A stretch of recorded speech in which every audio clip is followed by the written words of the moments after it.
Humbang. Yan, kita nyo kayong ating humbang lang kanay, ah.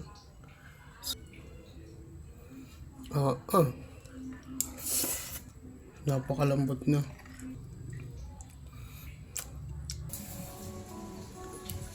Luluto naman tayo ng langka.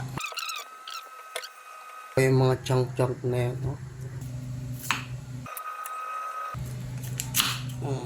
Sibuyas, bawang, mga 1/4 kilo na asukal, suka, pwedeng wala, lagyan natin ng pata,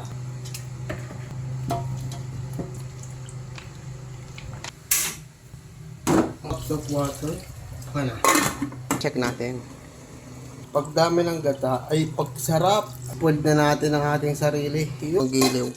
Wari kay goods na iyan. Pero ulit, lagyan ulit natin ng siling verde pang pa-aroma.